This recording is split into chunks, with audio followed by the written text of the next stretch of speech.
Assalamualaikum warahmatullahi wabarakatuh. Shalom, Om Swastiastu, Namo Buddhaya, salam kebajikan, salam sejahtera bagi kita semua. Yang saya hormati, Bapak Heri Firmansyah selaku dosen dari kelas Hukum Pidana B1. Pertama-tama, izinkanlah saya memperkenalkan diri saya terlebih dahulu. Saya Margolis Georgiana dengan NIM 205220178 dari kelas Pidana B1. Pada kesempatan kali ini, izinkanlah saya memaparkan dua materi dari beberapa materi yang sudah dipaparkan dari pertengahan semester hingga akhir semester.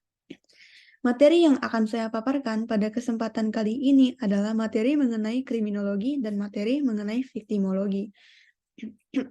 Pemaparan materi ini bertujuan untuk memenuhi tugas ujian akhir semester 2 saya, yaitu hukum pidana.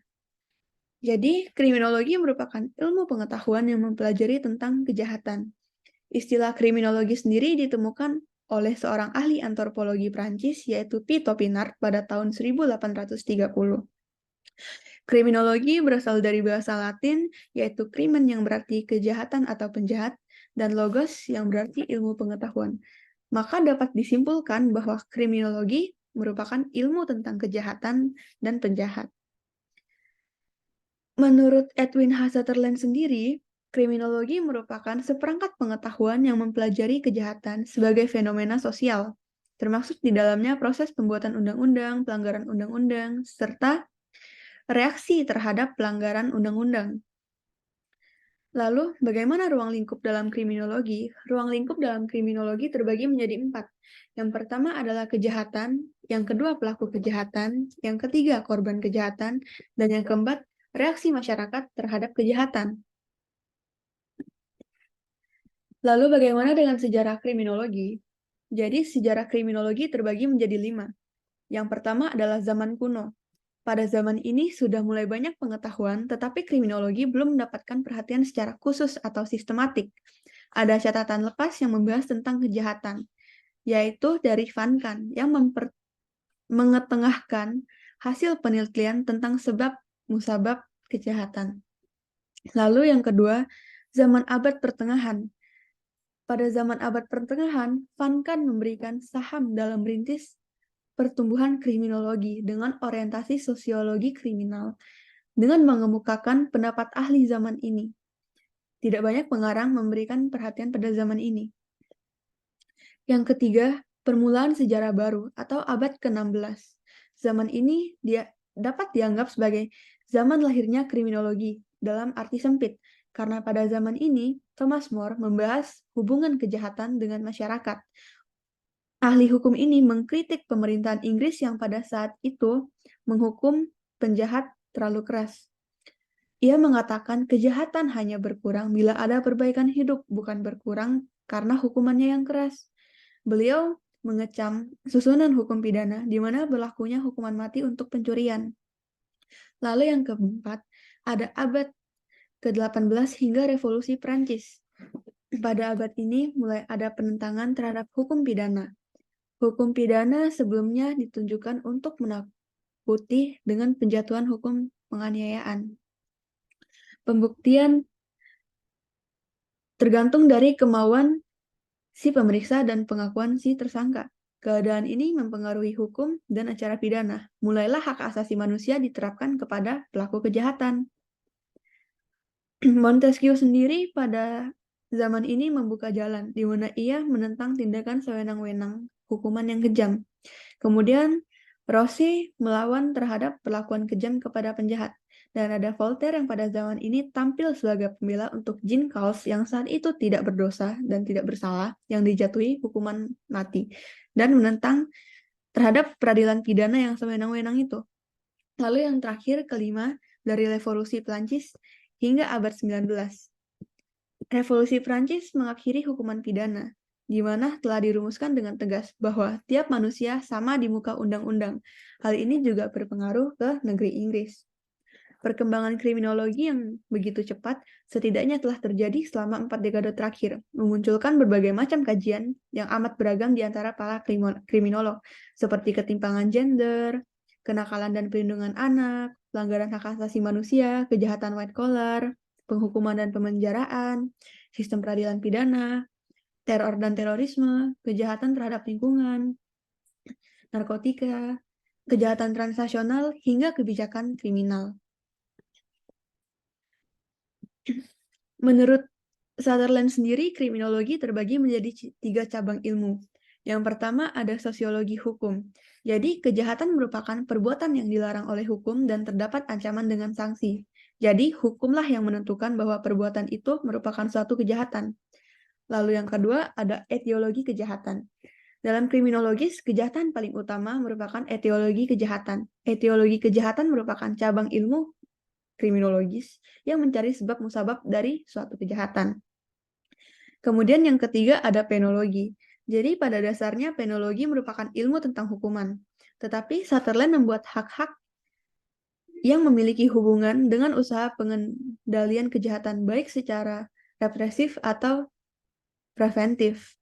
Kemudian untuk ruang lingkup kriminologi, W.A. Bonjer membagi ruang lingkup kriminologi menjadi kriminologi murni dan kriminologi terapan. Jadi apa saja yang termasuk kriminologi murni dan kriminologi terapan? Jadi yang termasuk dalam kriminologi murni yang pertama adalah antropologi kriminal. Antropologi kriminal yaitu ilmu pengetahuan yang mempelajari tanda-tanda manusia jahat. Lalu yang kedua ada sosiologi kriminal, yaitu ilmu pengetahuan tentang penjahat yang mempelajari tentang sebab-sebab kejahatan dalam masyarakat. Lalu ada psikologi kriminal, yaitu ilmu pengetahuan tentang penjahat yang dilihat dari sudut jiwanya. Yang keempat ada psikopatologi dan neuropatologi, yaitu ilmu pengetahuan tentang penjahat yang sakit jiwa. Yang terakhir ada penologi, yaitu ilmu tentang tumbuh dan berkembangnya hukuman. Kemudian, ruang lingkup kriminologi dalam kriminologi terapan. Yang pertama ada higienik kriminal, yaitu usaha yang memiliki tujuan untuk mencegah terjadinya suatu kejahatan. Yang kedua ada politik kriminal, yaitu usaha penanggulangan kejahatan di mana kejahatan itu sudah terjadi. Lalu yang ketiga ada kriminalistik, yaitu ilmu pengetahuan mengetahui pelaksanaan penyidik teknik kejahatan dan penghusutan kejahatan. Kemudian terdapat beberapa teori dalam kriminologi. Yang pertama ada teori differential association. Jadi, orang pertama yang memperkenalkan teori ini adalah Sutherland. Ia memperkenalkannya dalam 2 versi, yaitu pada tahun 1939 dan pada tahun 1947.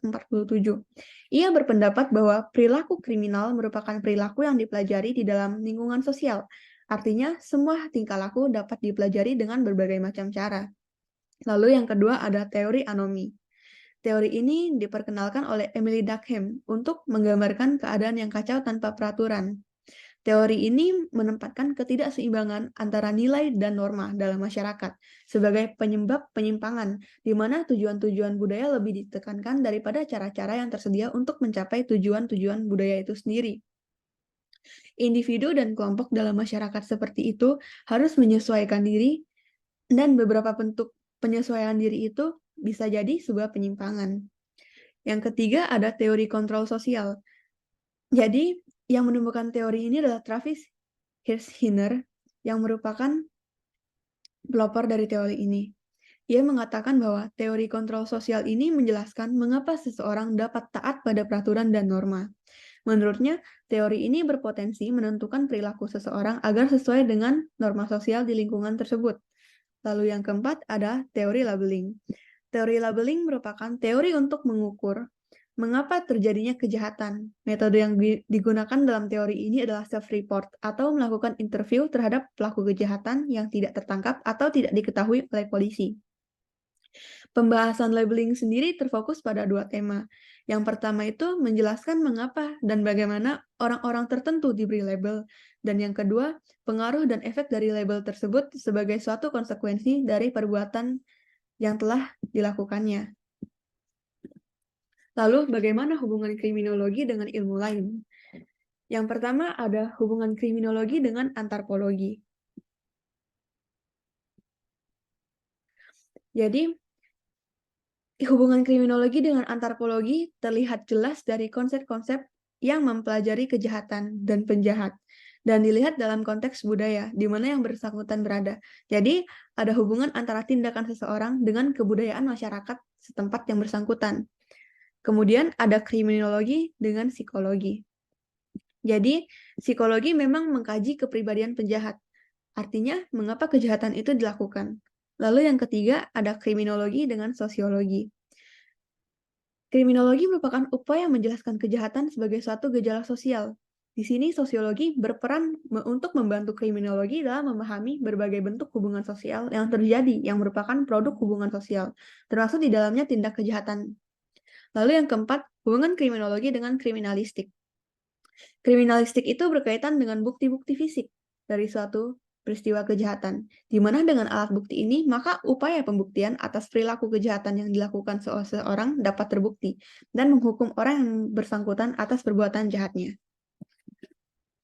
Lalu materi kedua yang akan saya jelaskan adalah materi mengenai viktimologi. Jadi viktimologi sendiri berasal dari bahasa Latin, victima yang berarti korban, dan logos yang berarti ilmu pengetahuan. Maka dapat disimpulkan, viktimologi adalah ilmu yang mempelajari tentang korban dari suatu kejahatan. Pada tahun 1947 atau setahun sebelum buku von Hettig terbit, Mendelssohn menulis sebuah makalah dengan judul New Biopsycho-Social Horizon Victimology. Pada saat inilah istilah viktimologi pertama kali digunakan. Menurut Arif Gosati, viktimologi adalah suatu bidang ilmu pengetahuan mengkaji semua aspek yang berkaitan dengan korban dalam berbagai bidang kehidupan.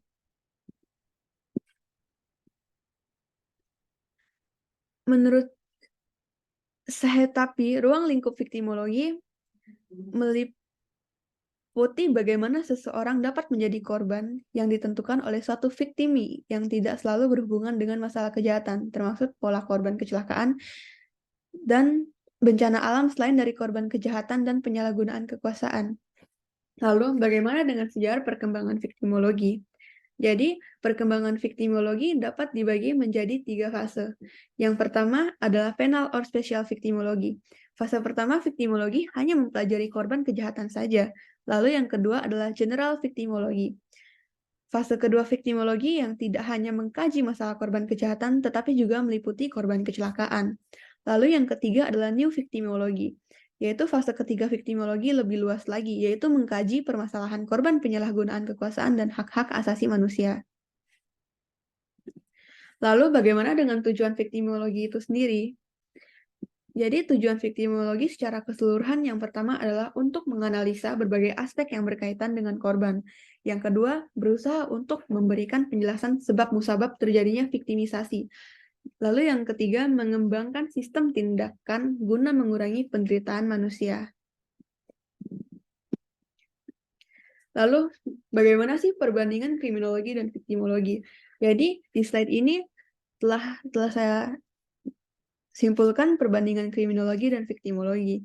Jadi, kriminolog itu mengkaji bagaimana kondisi sosial, ekonomi, dan politik memicu tindakan kriminal.